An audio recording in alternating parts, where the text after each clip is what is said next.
If you're thinking about buying a home in the next few months, the next year, you're going to want to watch this video. So the Federal Reserve has hiked up its benchmark interest rate by 0.75%. What does this mean for Americans who are trying to buy things, to save money, and just generally operate in the world of banks and commerce? We're going to talk about some of that, but this will mostly focus on what this means for housing, for both buying and renting. NPR just released a really great article that summarizes what the interest rate hike means, who it's going to affect, what are some of the repercussions. So I'm kind of going to summarize their article and interject how this directly affects the Austin real estate market. So I'm going to link to that article in the description below if you want to really get into the nitty-gritty of all of it. Hi, I'm Tiffany Moore. I'm a local realtor right here in Austin, Texas. I help folks from all over the world buy or sell homes here. If that's something that you're working on, my contact info is below. Reach out to me. So inflation is driven by strong consumer demand, which we have seen in the real estate market everywhere, but specifically with Austin real estate. By raising interest rates, which makes things more expensive, the Fed is hoping to dampen Americans' willingness to spend money. And the Fed said it will continue to raise rates as needed throughout the year if the inflation doesn't get any better. So its next meeting is going to be in late July, so set your calendars and get ready for that potential shitstorm. Generally speaking, as the Federal Reserve raises its benchmark interest rate, everything else in the economy that involves interest rates is affected in some way. And that happens to be most things: credit cards, student loans, home and car loans, banking, savings accounts, everyday operations of businesses, you name it. Most Americans have at least one of these things, so this pretty much affects all of us. So let's clear something up. The Fed's interest rate isn't directly tied to mortgage rates. But mortgage lenders move their rates up and down based in part by what they expect the Fed to do. With inflation being so bad right now, mortgage rates have been rising all spring. The average 30-day rate is well above 6%, but earlier this year, a 30-day fixed rate mortgage could have been around like 3.25%. And in September of last year, I actually refinanced my house for 2.3%. So given a loan of $500,000, the interest rate has turned a monthly mortgage payment of about $2,100 into now it's about $3,000 in the span of just a few months. And that's just for the principal and the interest. That does not include property taxes, homeowners insurance, your HOA, mortgage insurance, any of that. I use mortgagecalculator.org for these calculations. I'm going to link that in the description below. So the chief economist at Redfin says housing is getting less affordable for everyone at every level. Like, this is affecting every single person. The rapid increase in cost has already priced some potential buyers out of the market. Mortgage applications for home purchases in June were down more than 15% compared to last year, according to the Mortgage Bankers Association. I've been talking to some of my lender friends and partners, and in the span of a few weeks, they have gone from being crazy busy, like I can't take a breath, to literally like staring at the phone, waiting for it to ring. So here's a side note. Mortgage rates have historically been higher, especially in the 1980s when rates topped like 15%. This was during the Fed's effort to fight the inflation of the 70s. But home prices now are higher than ever, having risen dramatically in so many areas over the past 2 years, specifically in Austin. Like right after COVID hit, we had a period of about 6 weeks where people weren't really sure what was going on. Is the market going to tank? What's happening? And then it just exploded and has never looked back.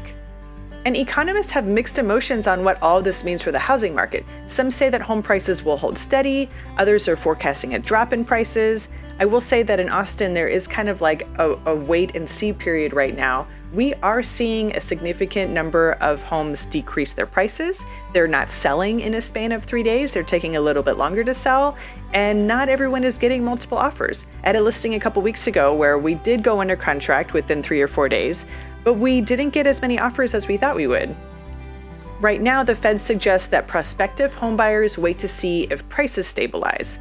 They say, I would say if you're a home buyer, a young person looking to buy a home, you need a bit of a reset. We need to get back to a place where supply and demand are back together and where inflation is down low again and mortgage rates are low. So yes, that is definitely something that we need to see in Austin.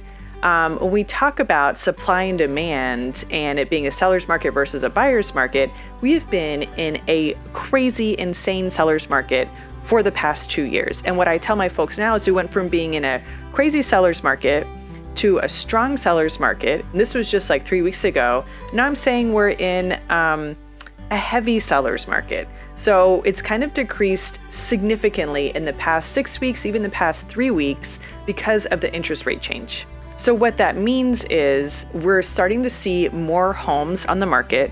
We're getting more inventory of homes. And really what that's referring to is if no more homes came on the market today, how long would it take us to sell the homes that are for sale now? In a balanced market, it's going to take us about 6 months to sell the homes that are for sale today. In Austin, we've had about 2 weeks of inventory. So it would take us 2 weeks to sell the homes that are for sale today, not 2 months, 2 weeks. So when we talk about a balanced market as 6 months, Austin was at 2 weeks. We still have quite a ways to go. As of May, we just got reports back for what was happening in May. In May, it was going to take us a month to sell all the homes. So again, we still have a very big gap from what is considered a balanced market, where it takes us about 6 months to sell all the homes. We're at about 1 month right now. And with this recent change in interest rates, we might be at 2 months. But again, we still have 4 months to go before we are at what's traditionally considered a balanced market. So this is clearly the intent, is to get the housing market back to being more of a balanced market where buyers and sellers are closer to being on the same playing field. We're at a point where sellers were holding all the cards. Buyers were lucky enough to get a house even after offering 30% over asking and giving away the farm on terms and conditions. So who are the winners right now? The winners are people who have money in their savings accounts. With interest rates so low for the past few years, banks had little reason or little ability to offer any meaningful interest rates on personal savings accounts, where you might keep your money for an emergency fund or for a down payment on a home. Ever since the pandemic began, the Fed dropped the interest rates to get people more excited about buying homes, but that's interest rates on everything. So the average interest rate for a typical savings account hovered around 0.06%, not 6%, not 0.6%, 0.06% was the average interest rate for your personal savings account. Now, with the increased benchmark rate, interest accounts are ticking up too. So some banks, especially internet banks like Ally, are starting to offer interest rates for their savings accounts of up to 1% or more. And this is great just from a savings aspect alone, but another reason why the winners are the people with money in their savings account is a lot of people are in an even better position to buy a home right now because they're either 1, paying cash, or 2, putting down a large percentage for their down payment. So yes, savings is good in and of itself, we should be making interest on the money that we're saving, but 2, the folks that have been able to save are in a much better position in the real estate market right now. 1, because there are fewer buyers in the market, and we're going to talk about that a little bit more. A lot of buyers have dropped off. They just cannot afford to either buy any home or to buy the home that they really need that meets their family's needs due to the new interest rates. So the folks that are in a great position are 1, the people that are still in the market. If you're still in the market to buy a home, awesome. You just dropped so much competition, and it's going to be a lot easier for you to buy a home right now. Or 2, folks that have enough cash. People that have enough cash to either pay cash, put down a significant chunk for their down payment. So when the Fed announced the increase in the benchmark rate and we then saw mortgage rates go up, I reached out to all of my clients who are planning on buying a home in Austin by the end of this year. And this is what I told them. The interest rate hike is a double-edged sword. 1, it's going to kick a lot of people out of the buyer's pool. This is just an inconvenient truth. A lot of people just will not be able to afford to buy a home here, or they can only afford a home that doesn't meet their needs. So if you've got 2 kids and you work from home and you need a 3-bedroom home with an office and you need enough space so that if everyone's home while you're working, you're not going to hear everyone, that might have put you in a specific price range, especially when we consider the neighborhood that you were thinking about being in. But now with interest rates, maybe in that same neighborhood, you can only afford a 2-bedroom, 2-bath. Or if you want that 3-bedroom plus an office, you're going to have to go into a completely different neighborhood. So 1, it's either going to drop people out of the market, or it's really going to make people have to compromise on what they are looking for in a home and what neighborhood they want to be in. But number 2, here's the other side of that double-edged sword. That means for the buyers who are staying in the pool, who are going to continue to buy a home, there are going to be more listings and less competition from other buyers because there are just fewer buyers in the market now, and because we're getting a higher inventory of homes.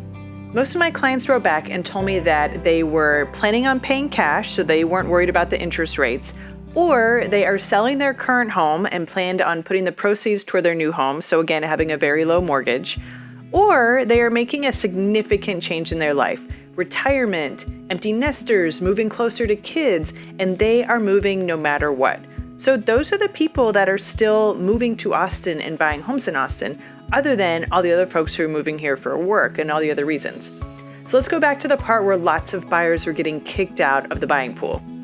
Here's an example. I like to go by your max monthly budget. That's a more realistic measurement of what you can afford. So let's set your max monthly budget at $2,500, including principal, interest, taxes, and insurance.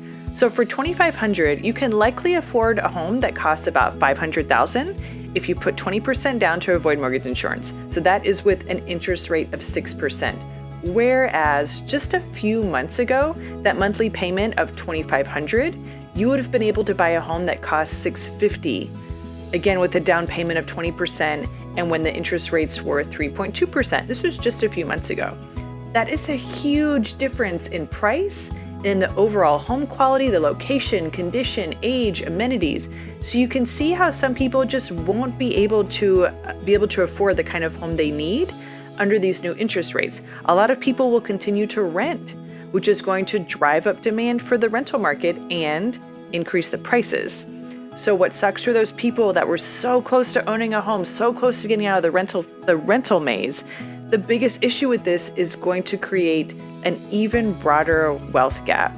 So you can see who the people who already had money and the means to put down cash or put down a large down payment on their house, they're going to continue to gain wealth through their real estate investment. And now it's even harder for the folks that don't have wealth and financial stability to even get their hands on it, to even get just like a little piece of this cheese. And that's what upsets me so much about this change. This is really going to affect a lot of people in the long term because owning a home is one of the best ways to build wealth in this country. And we're either delaying it or preventing it for so many people. And in the meantime, that means there are fewer buyers in the market. And so the people who already have the cash and already have the wealth, they're able to just continue to buy more homes and turn them into investment properties and make them available for renters instead of something that renters can actually buy. So aside from the housing market and widening the wealth gap, what does this mean for the economy? So in a note to clients, Wells Fargo economist just wrote, "We now judge that recession next year is more likely than not." And a survey of economists published this week by Financial Times, the University of Chicago, found that most expect a recession to begin sometime next year. That means the U.S. could see widespread layoffs, even as inflation is still high and Americans are paying higher prices for things like food and gas. So who are the winners then? Hopefully all of us in the long term. The Fed's goal with the interest rate hikes today and down the road is to bring the inflation rate down to 2% while keeping unemployment around 4%. Now, it's currently at 3.6%. So they said we're not looking to have higher unemployment rate, but I would certainly look at that as a successful outcome. And I think they mean I would look at the employment rate being 4% as a successful outcome, not necessarily like, oh, if more people are laid off, that's successful. Just kind of a difference in the wording. So while economists are starting to feel pessimistic about the odds of avoiding a recession, it's still possible. Americans just have to be patient while things play out. Another economist said monetary policy takes time to act. There's a long lag between the Fed moves this week, when it moved before, and when that trickles through to the economy. So it can take up to a year before the full effect of the Federal Reserve interest rate hike is felt on the real economy. But I have to tell you, it's kind of being felt here in Austin right now. Like almost everyone that I talk to who is somehow connected to or adjacent to the real estate world is feeling it immediately. And we are already seeing it in the MLS. We are already seeing tons more homes in the market. We're seeing so many homes with price reductions. This isn't something that has taken a year to trickle into the Austin real estate market. It is happening right now. There is definitely like a palpable difference in the air out here. How long it will last, no one knows. But what is certain is that change is already here. It's not going to happen in a year. It's happening now. So if you're one of the people who were not kicked out of the buyer's pool and you're still planning to move to Austin and buy a home here, check out this video where I talk about the 17 things you must know when living in Austin. My contact info is below. Reach out to me and let's talk if you're still doing this.